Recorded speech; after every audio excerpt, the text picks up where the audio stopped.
कभी कभी ध्यान में कोई आंकड़ा नहीं आता, एक तस्वीर आती है।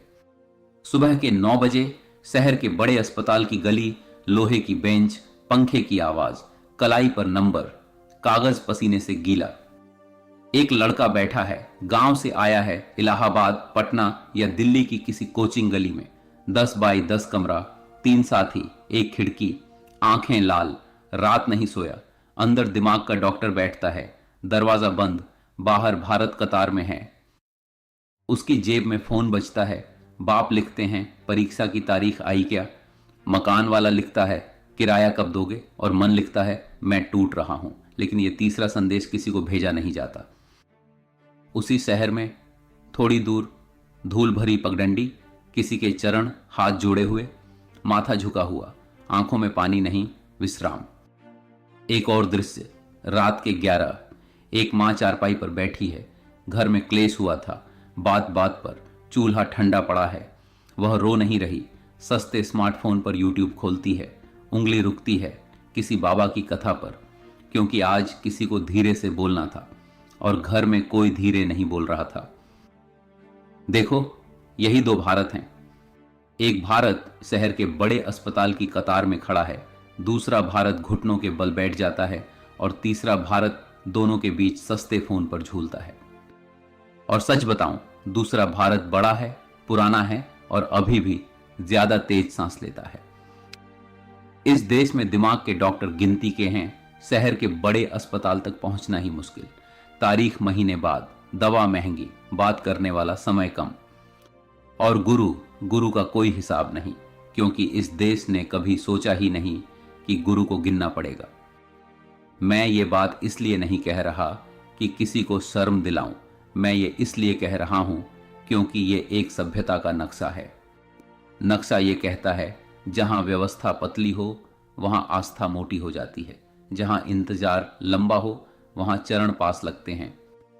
भारत ने इलाज हार नहीं मानी, भारत ने दर्द का इलाज एक रिश्ते में बांध दिया, जहां दवा नहीं समर्पण है, जहां टोकन नहीं आज्ञा है, जहां छुपने की जगह नहीं भक्ति है।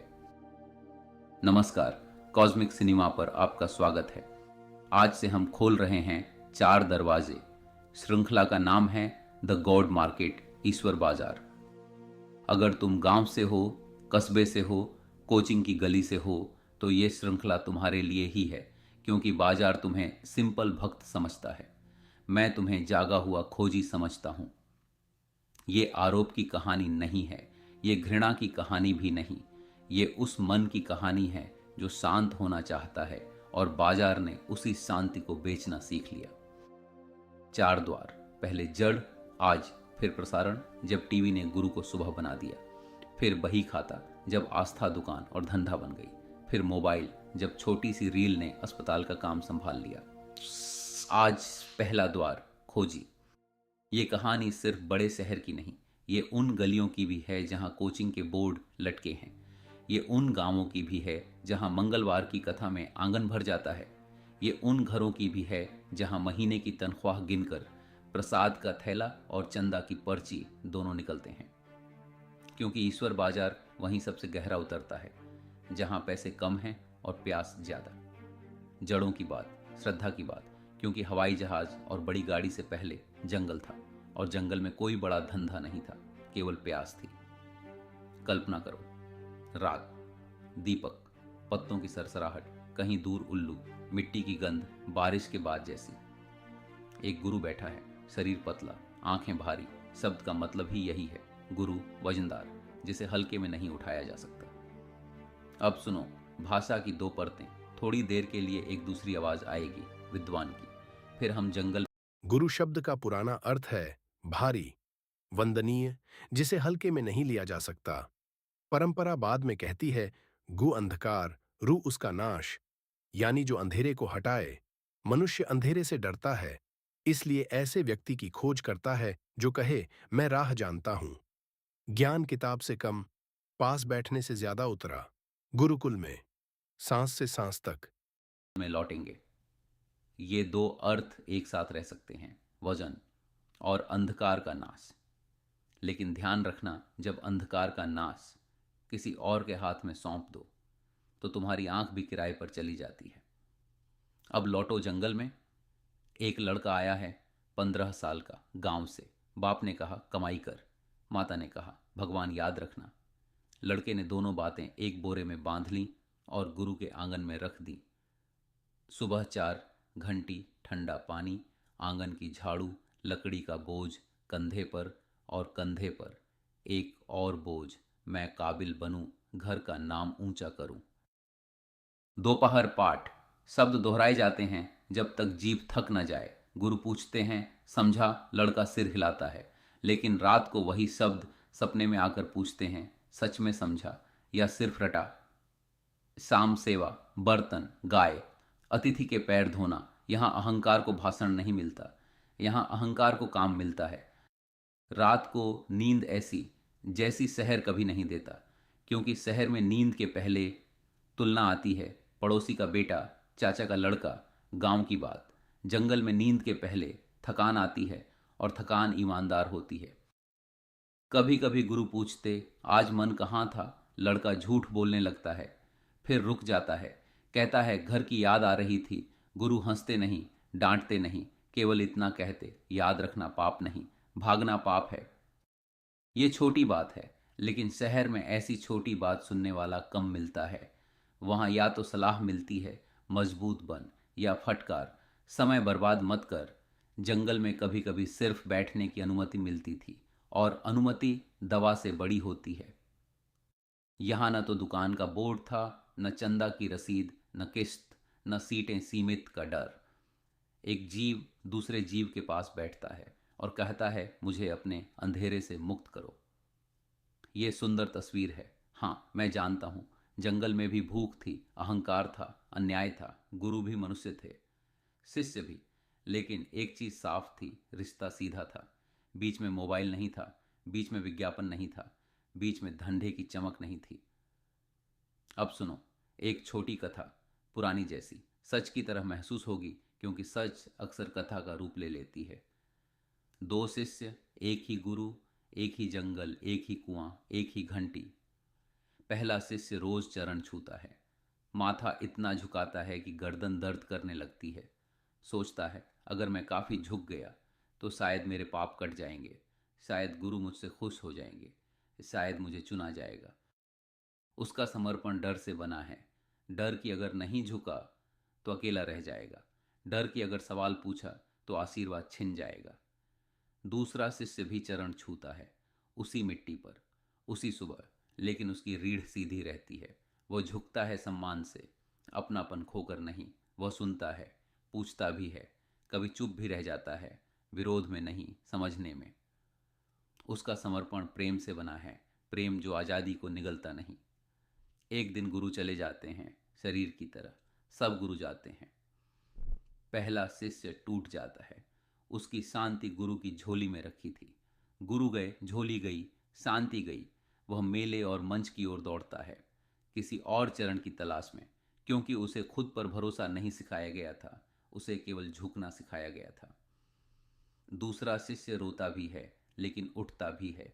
उसके अंदर एक छोटी सी दिया बची रहती है, जिसे गुरु ने जलाया था, अपना नहीं बनाया था। वह जंगल छोड़ता है, खेत जाता है, दुकान जाता है, घर जाता है, और कभी कभी बिना गुरु के भी चुप बैठ पाता है। 100 साल बाद दोनों की कहानी एक जैसी लिखी जाएगी।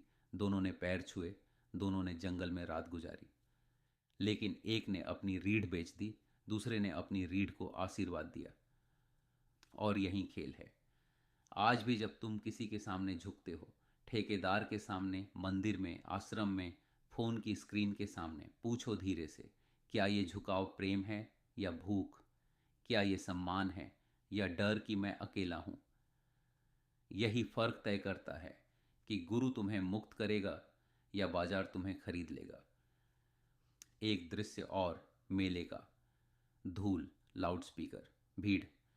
एक तरफ झूले, दूसरी तरफ प्रसाद की दुकान, बीच में मंच, किसी संत की आवाज। एक आदमी जेब से गिने चुने नोट निकालता है, सोचता है बच्चों की फीस भी देनी है, किराया भी, फिर भी हाथ बढ़ जाता है चंदे की ओर। क्यों? क्योंकि उस पल लगता है अगर ये नहीं दिया तो अकेला रह जाऊंगा, अगर ये दिया तो कोई ऊपर वाला देख रहा होगा। देखो, यही क्षण बाजार पकड़ता है। दर्द नहीं, डर, अकेले पड़ जाने का डर। मैं ये नहीं कह रहा कि चंदा पाप है, सेवा सच्ची भी होती है। मैं ये कह रहा हूं, जब डर चंदा लिखवाए तो हिसाब दिल का नहीं रह जाता, हिसाब बाजार का हो जाता है। अब सवाल सीधा है, गांव वाला भी, शहर वाला भी। क्यों पढ़े लिखे लोग, मास्टर साहब, क्लर्क, डॉक्टर, वकील, ठेकेदार का बेटा, किसी दूसरे इंसान के पैर छूते हैं?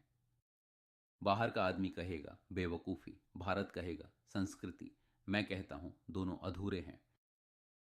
ये बेवकूफ़ी नहीं है, ये एक गहरी भूख है, मन की भूख। सोचो, तुम रेलवे की परीक्षा देते हो, या पुलिस की, या शिक्षक भर्ती की। 2 बार गिरते हो, तीसरी बार घर से कर्ज लेकर आते हो, कमरे में ट्यूबलाइट जलती है, किताबें बिखरी हैं, फिर भी रात को 3 बजे छाती भारी रहती है। क्यों? क्योंकि पास होना भूख मिटाता नहीं, पास होना भूख को नई भाषा दे देता है। मनुष्य मशीन नहीं, उसे सिर्फ तनख्वाह नहीं चाहिए, उसे एक ऐसा चेहरा चाहिए जो कहे तेरा दर्द समझ में आया, बिना डांटे, बिना हंसी, बिना मर्द बन कहे। उसे एक ऐसा वजन चाहिए जिस पर अपना बोझ रख सके। शहर का डॉक्टर पर्चा लिखता है और घड़ी देखता है, 45 मिनट, फीस, अगली तारीख महीनों बाद। लेकिन गुरु, गुरु समय नहीं देखता। वो कहता है अपना सारा बोझ यहीं छोड़ जा। यही फर्क है, एक जगह घड़ी चलती है, दूसरी जगह समय रुकता सा लगता है। यहां चमत्कार पैदा होता है, यहां खतरा भी। चमत्कार ये, किसी की नज़र में बैठकर मन शांत हो जाता है, नींद आती है, रोना छूटता है, शराब ढीली पड़ती है, घर बच जाता है, बंटवारे की आग कुछ देर ठंडी पड़ती है। ये झूठ नहीं, लाखों ने महसूस किया है। अगर तुम इसे नकारोगे तो तुम हिसाब से नहीं, अहंकार से बोल रहे हो। खतरा ये, जब उत्तर बाहर बैठ जाए तो भीतर का प्रश्न कमजोर पड़ जाता है, और कमजोर प्रश्न बाजार का सबसे अच्छा ग्राहक होता है। फिर वही व्यक्ति जो कभी शांति मांगने आया था, कल चंदा देगा, परसों प्रसाद की दुकान से थैला भरेगा, फिर यात्रा, फिर अगला कैंप, फिर अगला स्तर, और हर बार लगेगा अब पहुंच गया, फिर लगेगा अभी नहीं पहुंचा। ये अध्यात्म का सांप सीढ़ी नहीं होना चाहिए था, लेकिन बाजार इसे सांप सीढ़ी बना देता है। अब एक और दर्द जो किताबों में कम लिखा जाता है, बंटवारा। भाई भाई, एक ही आंगन, एक ही कुआं, फिर कागज, फिर नाराजगी। माँ बीच में रोती है, बाप या तो चुप या एक तरफ। रात को घर में नींद नहीं, दिन को खेत में बात नहीं। रिश्तेदार पूछते हैं निपट गया, और तुम कहते हो चल रहा है।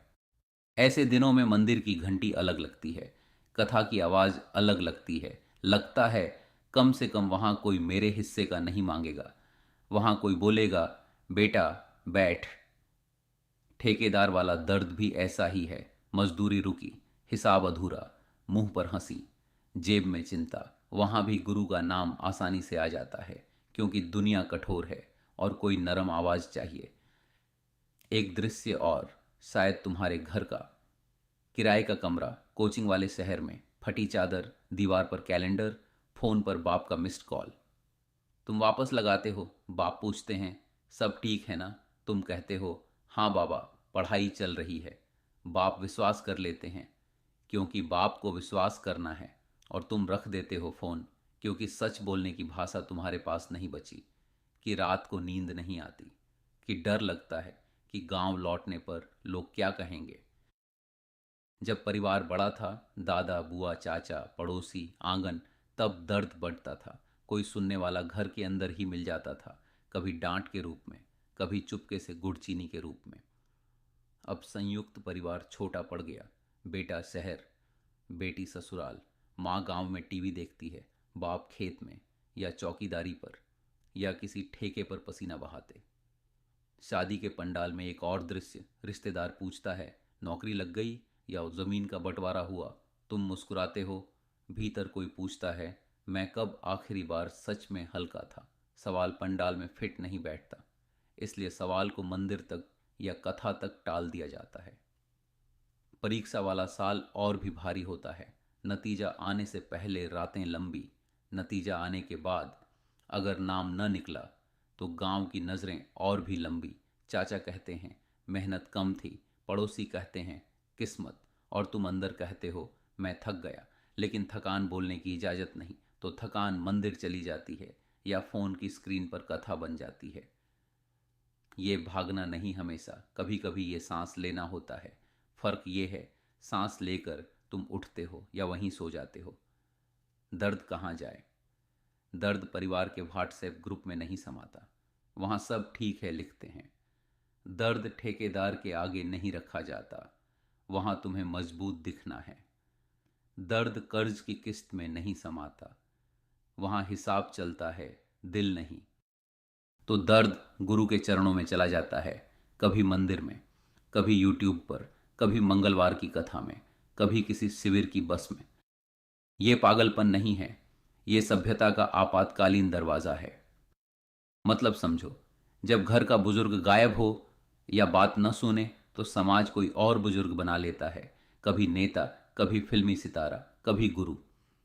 भारत ने गुरु चुना सदियों से, क्योंकि गुरु वचन देता है कि अकेलापन अस्थाई है, कि कोई राह जानता है, कि तुम्हारा बोझ किसी भारी व्यक्ति पर रखा जा सकता है। ये वादा मीठा है, और मीठे वादे इतिहास में सबसे तेज फैलते हैं। सोचो एक पल, गांव की एक बुजुर्ग औरत, पेंशन नहीं, बेटा दूर, बहू मुंह फुलाए, उसके पास दो चीजें बची हैं, माला और टीवी का रिमोट। सुबह आरती, शाम कथा। क्या तुम उसे मूर्ख कहोगे, या ये कहोगे उसकी दुनिया ने उसे यही राहत दी? मैं दूसरी बात चुनता हूं, लेकिन साथ में ये भी जोड़ता हूं, राहत का मतलब ये नहीं कि सवाल बंद। राहत के बावजूद पूछना चाहिए, मेरी मेहनत कहाँ जा रही है, मेरा भरोसा किसके काम आ रहा है। लंबे समय में इसका असर क्या होता है? देखो साहब, तीन परतें। पहला असर, रक्षा, लोग टूटने से बच जाते हैं, शांति मिलती है, नींद आती है, शराब छूटती है, क्रोध नरम पड़ता है, घर बचते हैं, रिश्ते लौटते हैं। एक आदमी था, नाम जरूरी नहीं, हर रात पीता था, फिर किसी सत्संग में बैठ गया। 3 महीने बाद बोतल बंद, उसकी पत्नी रोई खुशी से। अगर तुम सिर्फ ठगी शब्द से इस दृश्य को मिटा दो, तो तुम उसकी पत्नी की आंखों के साथ झूठ बोल रहे हो। ये सच है, इनकार मत करो, नहीं तो तुम आधे अंधेरे में खड़े हो। एक और सच्ची तस्वीर, नेत्र शिविर, गांव के स्कूल के मैदान में, कतार लंबी, बूढ़े लोग छड़ी पकड़े, मुफ्त जांच, मुफ्त ऑपरेशन की बात। माँ की आंख खुलती है, सच में। बेटा कहता है, गुरुजी का आशीर्वाद। मैं इस दृश्य का मजाक नहीं उड़ाता, ये सेवा है। जहां सरकार देर करे वहां कोई पहुंचे, ये बुरा नहीं। सवाल बाद में आता है, सेवा के पीछे धंधा तो नहीं छुपा, चंदा और दुकान एक ही झोली में तो नहीं। दोनों सच एक साथ रह सकते हैं, और जागा हुआ खोजी दोनों देखता है। दूसरा असर, टाल मटोल। समाज अपनी जिम्मेदारी टाल देता है। दिमाग के इलाज की व्यवस्था कमजोर रहती है, क्योंकि आवाज आती है, हमारे यहाँ गुरु है ना। सरकार अस्पताल बनाने में सुस्त रहती है, क्योंकि आश्रम कमी भरता दिखता है। और जब कमी भरती दिखे तो वहाँ पैसा भी कम जाता है, जहाँ दर्द सच में इलाज मांगता है। गांव में इस दर्द का नाम ही नहीं, शहर में शर्म का पहाड़, बीच में गुरु, सुविधा का पुल। पुल अच्छा है, लेकिन पुल देखकर नदी सूखने नहीं देनी चाहिए। तीसरा असर, किराए की आज़ादी। व्यक्ति की स्वतंत्रता धीरे धीरे बाहर चली जाती है। जो प्रश्न खुद पूछने चाहिए थे, मैं कौन हूँ, मैं क्या चाहता हूँ, मैं किससे डरता हूँ, क्या मेरा गुस्सा मेरा है या किसी और की शिक्षा, वो गुरु की आवाज़ में बाहर चले जाते हैं। फिर एक दिन तुम पाते हो, तुम्हारे विचार तुम्हारे नहीं, तुम्हारा गुस्सा तुम्हारा नहीं, तुम्हारी शांति भी किस्त जैसी लगती है। जब तक संपर्क है शांति है, संपर्क टूटा और पुरानी बेचैनी लौट आई। ये आध्यात्मिकता नहीं, ये आध्यात्मिक निर्भरता है। और निर्भरता बाजार की सबसे प्यारी चीज़ है, क्योंकि निर्भर ग्राहक लौटता है, और लौटने वाला ग्राहक अपनी मेहनत की कमाई बार बार लाता है। मैं निंदा नहीं कर रहा, मैं नक्शा दिखा रहा हूँ। नक्शे पर एक लाल रेखा है, जंगल से टीवी तक, टीवी से कारखाने तक, कारखाने से फ़ोन तक, फ़ोन से मशीन गुरु तक। क्योंकि जो भूख जंगल में जन्मी, वही भूख बाद में टीवी पर बेची जाएगी, वही भूख बाद में तेल साबुन घी बन जाएगी, वही भूख बाद में रील बन जाएगी, वही भूख बाद में ऐसी आवाज़ बन जाएगी जो तुम्हारे फोन से ही तुम्हें समझाने लगे। लेकिन जड़ यही है, खोजी, जो शांति मांगते हैं और अक्सर अपना स्वामित्व दे बैठते हैं। एक और बात, धीरे से, क्योंकि जल्दी में ये बात खो जाती है। भारत केवल गुरुओं का देश नहीं, भारत खोजियों का देश है। गुरु बाद में आता है, पहले प्यास आती है। और प्यास पाप नहीं, प्यास इंसानियत है। पाप तब होता है जब कोई प्यास को देखकर केवल दाम लगाए और भक्त प्यास को देखकर अपनी आंखें बंद कर ले। मैं ध्यान में कभी कभी एक पुराना बाजार देखता हूँ, न मसाले न कपड़े, लोग कतार में हैं, हाथ में दर्द है और दुकानदार मुस्कुराकर कहता है, शांति बच गई है, जल्दी लो। कुछ लोग खरीदते हैं और हल्के होकर जाते हैं, कुछ लोग खरीदते हैं और फिर अगले दिन लौट आते हैं, कुछ लोग कतार में ही खड़े रह जाते हैं इस इंतजार में कि कोई और उनके लिए खरीद ले। ये कल्पना है, लेकिन अगर तुम अपने कस्बे में घूमो, मेले में घूमो, मंगलवार की कथा में बैठो, तो ये कल्पना उतनी दूर नहीं लगेगी। क्योंकि ईश्वर बाजार सिर्फ अमीरों का खेल नहीं, ये उन लोगों का भी खेल है जिनकी कमाई सीमित है और जिनकी प्यास असीमित। एक आखिरी कथा, छोटी, ध्यान में सुनी सी। एक किसान स्वप्न में नदी किनारे खड़ा है। नदी पूछती है, तू मुझसे क्या चाहता है? किसान कहता है, शांति। नदी कहती है, शांति मुफ्त है, पर बैठना पड़ेगा। किसान कहता है, मेरे पास समय नहीं, खेत है, कर्ज है। नदी मुस्कुराती है, तो तू बाजार जाएगा, वहां शांति बोतल में मिलेगी, कीमत लगेगी और प्यास फिर उठेगी। किसान जागता है, पसीना आता है, वह समझ जाता है समस्या गुरु नहीं, समस्या ये है कि हम बैठना भूल गए और खरीदना सीख गए। इसलिए पहला द्वार खोजी पर है, बाजार पर नहीं, क्योंकि बाजार को दोष देना आसान है, अपनी भूख को देखना कठिन है। अगर तुम अपनी भूख देख लो बिना बिना शर्म के, बिना गर्व के, तो अगले 3 द्वार तुम्हें धोखा कम देंगे। टीवी आएगा, तुम समय की घड़ी को भगवान नहीं बनाओगे। धंधा आएगा, तुम सेवा और साम्राज्य में फर्क पूछोगे। फोन आएगा, तुम रील को मुक्ति नहीं मानोगे। यही तैयारी है, जंगल की तैयारी, रीढ़ की तैयारी। रुकिए, एक बात और, बहुत सीधी। बहुत लोग पूछते हैं, तो क्या गुरु छोड़ दूं? मैं कहता हूं, सवाल ये नहीं, सवाल ये है, क्या तुम अपनी आंख छोड़ दोगे? गुरु छोड़ने से शांति नहीं आती और अंधा होकर पकड़ने से मुक्ति नहीं आती। बीच का रास्ता है, श्रद्धा रखो, सवाल भी रखो, चरण छू, रीढ़ मत बेचो, चंदा दो अगर दिल से हो, हिसाब भी मांगो अगर शक हो। गांव में एक कहावत है, अंधे के आगे रोना व्यर्थ। मैं उलटा कहता हूं, आंख वाले के आगे झूठ टिकता नहीं, इसलिए बाजार अंधे भक्तों को पसंद करता है, जागे हुए खोजी उसे महंगे पड़ते हैं।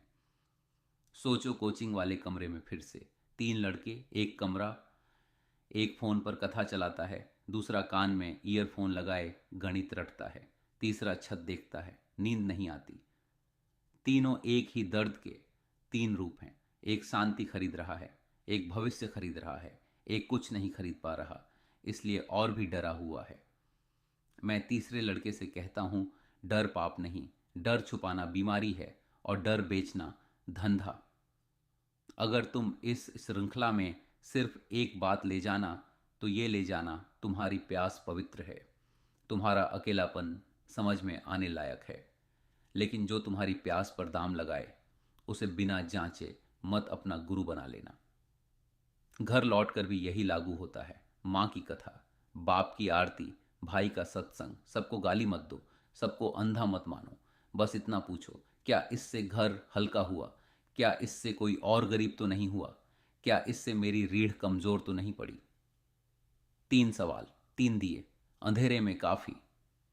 कभी मेले में खड़े होकर देखो, लाउडस्पीकर पर भजन, आगे प्रसाद, पीछे पैसे की थैली, लोगों के चेहरे पर रोशनी भी है, थकान भी।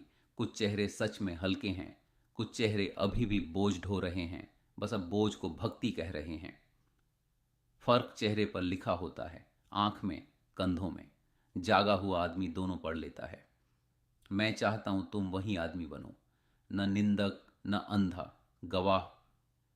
क्योंकि गवाह ही इतिहास बदलता है, खरीदार सिर्फ हिसाब बढ़ाता है। एक बात माँ बाप वाले घरों के लिए, अगर घर में कोई गुरु भक्त है और कोई सवालिया है तो लड़ाई मत बनाओ। सवालिया को काफिर मत कहो, भक्त को बेवकूफ मत कहो। दोनों एक ही प्यास के दो किनारे हो सकते हैं। बीच में एक तीसरा रास्ता रखो, सम्मान के साथ पूछना, प्रेम के साथ सीमा रखना और पैसों के मामले में साफ रहना, क्योंकि जहां पैसा अंधेरा हो वहां श्रद्धा भी धुंधली पड़ जाती है। अब 3 आवाजें सुनो, ये डायरी के पन्ने नहीं, ये समाज की प्रतिध्वनि है। 3 अलग रंग, 3 अलग कमरे, संगीत रुकेगा, कमरा संकरा होगा। सुनना, फैसला नहीं, गवाह बनना। जब मैंने गुरु के पास सिर रखा, पहली बार लगा कि दुनिया चुप हो गई। मेरे बाप नहीं थे, घर में कर्ज था, खेत गिरवी था, लेकिन कोई ऐसा नहीं था जो बिना डांटे मुझे देखे। उस रात मुझे नींद आई, बस इतना काफी था। मैं अब भी नहीं जानता ये भक्ति थी या थकान का अंत। मेरी किराने की दुकान थी, फिर पास में बड़ा बाजार खुल गया, लोग वहीं चले गए। मंगलवार को मंदिर में बैठता हूँ, आरती के बाद थोड़ा हल्का लगता है। वहाँ कोई मुझसे पूछता नहीं बिक्री कितनी हुई, केवल इतना कहता है बैठो, सांस लो, शायद यही काफी है। मेरा बेटा शहर गया। पहले हफ्ते में कॉल आता था, अब कम आता है। रात को कथा सुनती हूँ श्रवण कुमार की। माता पिता को कंधे पर उठाए नदी पार, आंख भर आती है। मैं पूछती हूँ, क्या मैं शांति ढूंढ रही हूँ या बस कोई आवाज जो मेरे बेटे की जगह धीरे बोले? जवाब नहीं मिला, इसलिए मैं लौटती रहती हूँ। तीनों सच हैं एक ही समय में। यही भारत है। एक भारत सो जाता है चरण छूकर, एक भारत सवाल पूछता है और फिर भी लौटता है। एक भारत दुकान में थक जाता है और मंगलवार को मंदिर में हल्का होता है। अगर तुम ध्यान की गहराई से देखो तो गुरु न तो केवल देवता है, न केवल ठग। गुरु एक दर्पण है जिस पर समाज अपना अधूरापन टांग देता है। जब अधूरापन छोटा होता है, दर्पण मदद करता है। जब अधूरापन इतना बड़ा हो जाए कि पूरा देश एक ही दर्पण के आगे झुकने लगे, तब जंगल बाजार बन जाता है। यहां मेरी राय साफ रखता हूं, शांत लेकिन छुपाई नहीं। चरण छूने में कोई पाप नहीं, समर्पण में कोई शर्म नहीं। पाप तब शुरू होता है जब तुम अपनी रीढ़ किराए पर दे दो और उसे भक्ति का नाम दे दो। शर्म तब शुरू होती है जब समाज अस्पताल बनाने के बजाय केवल चरण गिनने लगे, जब दर्द का इलाज केवल चमत्कार से मांगा जाए और व्यवस्था से मांगा ही न जाए। और जागृति तब शुरू होती है जब तुम दोनों देख सको जंगल की प्यास और बाजार की चाल, जब तुम कृतज्ञ भी रह सको और सवाल भी पूछ सको। देखो, खोजी होना आसान है, जागा हुआ खोजी होना कठिन है। कठिन इसलिए क्योंकि जागृति बाजार को असुविधा देती है और अंधा समर्पण बाजार को आराम। अगले द्वार पर हम देखेंगे कैसे ये भूख विदेश गई, वहां पैक हुई, लौटी और टेलीविजन पर बैठकर राष्ट्र की सुबह बन गई। जंगल से प्रसारण तक जब गुरु बैठक में घुसा तो भारत ने जाना आत्मा भी प्रसारित हो सकती है। अगर ये विचार तुम्हें छू रहा है, कॉस्मिक सिनेमा के साथ चलते रहो, जुड़े रहो, ताकि अगला द्वार छूटे नहीं।